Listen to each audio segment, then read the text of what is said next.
নমস্কার বন্ধুরা, Tanuja kitchen with village ফুডে আপনাদের সকলকে স্বাগত। বন্ধুরা, আজ আমি দারুণ সুস্বাদু একটি গ্রাম্য রেসিপি করে দেখাবো। খাসির ছাট মাংস রান্না করব। খাসির ছাট, এই রেসিপিটা কিন্তু খুবই সোজা, খেতে দুর্দান্ত টেস্টি হয়। কষা কষা খাসির ছাট আর করব রুটি। খাসির ছাট দিয়ে তো অনেকে ঘুগনি খেয়েছো, আজকে আমি কিন্তু খাসির ছাটের কষা কষা রেঁধে দেখাবো। এটা হলো খাসির ছাট মাংস। এখানে আছে খাসির পা, মাথা, মাংস, মেটে, ফুসফুস, তারপরে আছে চর্বিগুলো, সব কিছু মিলানো থাকে আর কি খাসির ছাট মাংসতে।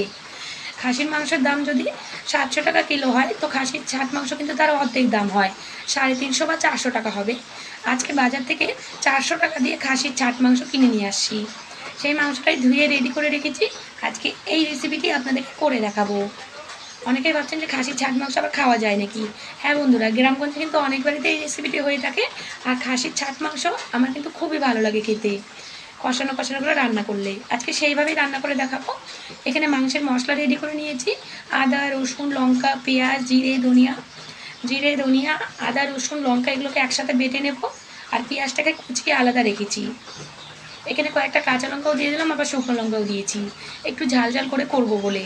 আপনারা করলে ঝালটা আপনাদের পরিমাণ মতো দিতে পারেন। এবার দেখুন মশলাটা করে নিলাম। আর এদিকে কড়াইয়ে তেল দিয়ে সেই তেলের মধ্যে সামান্য একটু নুন আর একটু হলুদ দিয়ে দিলাম। দিয়ে কেটে রাখা আলুগুলোকে ভেজে নিচ্ছি।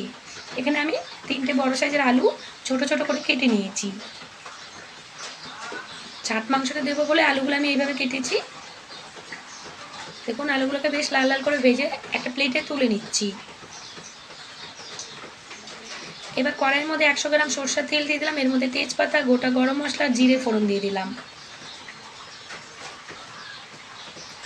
দিয়ে এরপরে কুচনো পেঁয়াজ দিয়ে দিলাম। পেঁয়াজ দিয়ে পেঁয়াজটাকে 2 মিনিট মতো ভাজা ভাজা করে নিচ্ছি। খাসির ছাট মাংসের দাম কম, তার থেকেও বেশি খেতে কিন্তু দারুণ টেস্টি হয়। আর গ্রামগঞ্জে কিন্তু অনেক বাড়িতেই এই রেসিপিগুলো হয়েই থাকে। তো আমরা তো গ্রামে থাকি, সেই জন্য কিন্তু এই খাবারগুলো আমরাও বেশ ভালো রান্না করে খেতে পারি। দেখুন বন্ধুরা, পেঁয়াজ দিয়ে এবার ভাজা ভাজা হয়ে গেছে। মশলাটা দিয়ে দিলাম। আর স্বাদ মতো নুন আর 2 টেবিল চামচ মতো হলুদ গুঁড়ো দিয়ে দিলাম। দিয়ে মশলাটাকে 4-5 মিনিট মতো ভালো মতো কষিয়ে নিচ্ছি। এরপরে মশলার বাটিটা ধুয়ে সামান্য একটু জল দিয়ে দিলাম মশলাটা ভালো করে কষানোর জন্য।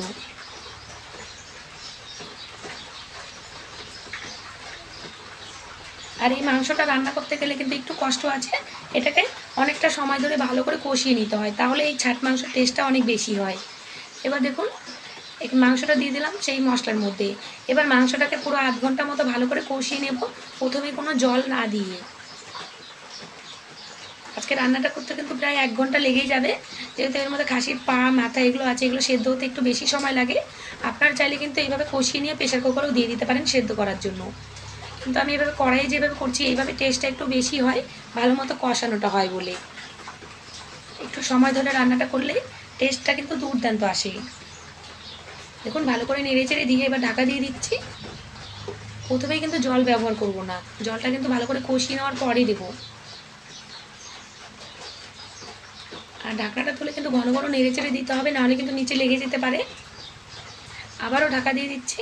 এইভাবে ঢাকা দিয়ে দিয়ে আস্তে আস্তে করে রান্নাটা করে নিতে হবে।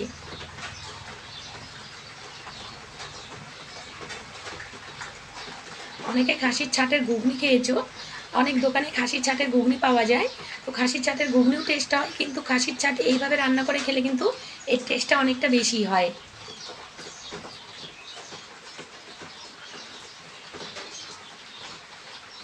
দেখুন ভালো মতো কিন্তু কষিয়ে নিতে হবে মাংসটাকে।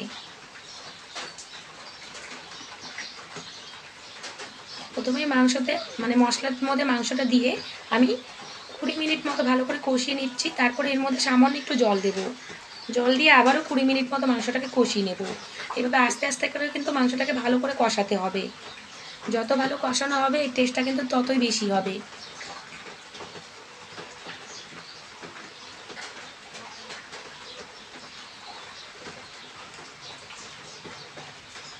এবার এর মধ্যে আমি 1 কাপ মতো জল দিচ্ছি।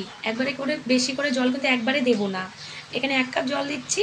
জল দিয়ে মাংসটাকে কিছুক্ষণ ঢাকা দিয়ে আবারও সেদ্ধ করে নিচ্ছি। আবারও 20 মিনিট মতো কষিয়ে নেব। দেখুন ঢাকনাটা তুলে আবার নেড়ে চেড়ে দিচ্ছি। আর আমাদের এখানে আজ 2 দিন ধরে প্রচুর পরিমাণে বৃষ্টি হচ্ছে, একদম বৃষ্টি হয়েই চলছে। বৃষ্টির থামার নামই করছে না। বাইরে কিন্তু প্রচণ্ড শব্দ হচ্ছে বৃষ্টির। দেখুন ঢাকনাটা তুলে আবারও নেড়ে চেড়ে দিচ্ছি। এভাবে কিন্তু ঘন ঘন নেড়ে চেড়ে দিতে হবে।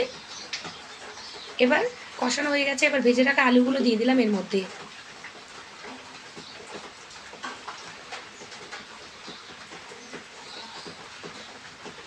আলুগুলো দিয়ে কিন্তু আবারও কিছুক্ষণ 2-1 মিনিট মতো কষিয়ে নিতে হবে। তারপরে এর মধ্যে মাংসটা সেদ্ধ হওয়ার জন্য একটু জল দেব।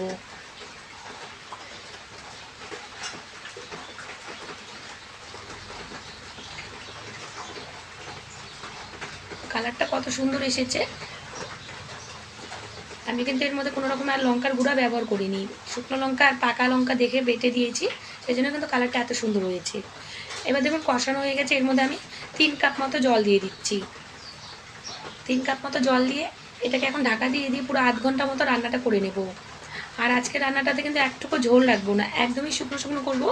কারণ খাসির ছাট মাংসতে ঝোল রাখলে কিন্তু খেতে ভালো লাগে না। এটা কিন্তু একদম যত শুকনো শুকনো করতে পারবে ততই টেস্ট হবে।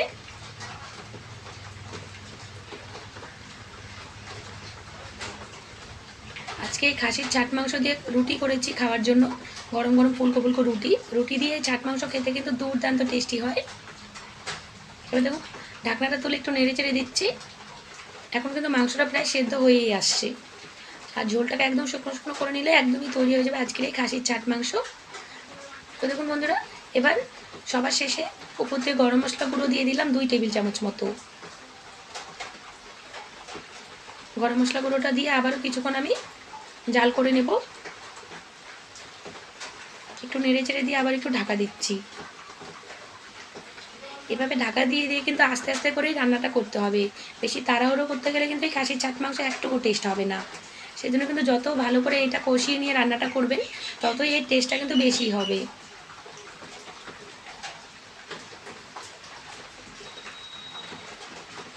দেখুন এখন কিন্তু প্রায় হয়েই আসছে। এরকম গ্রেভি গ্রেভি হালকা থাকবে রুটি দিয়ে খাওয়ার জন্য।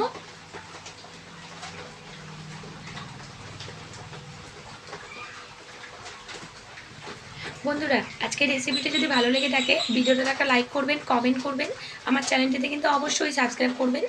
আর আপনারাও যদি কখনও খাসির ছাট মাংস বাজার থেকে নিয়ে আসেন এইভাবে রান্না করে দেখবেন, আশা করি আপনাদের খুবই পছন্দ হবে। এতটাই টেস্টি হয় খাসির ছাট মাংস, আপনারা একদিন খেলে তো রোজ খেতে চাইবেন। বন্ধুরা আজ আমি আসছি, আপনাদের সাথে আবার দেখা হবে নেক্সট কোনো ভিডিওতে। আপনারা সকলেই ভালো থাকবেন, সুস্থ থাকবেন। ধন্যবাদ।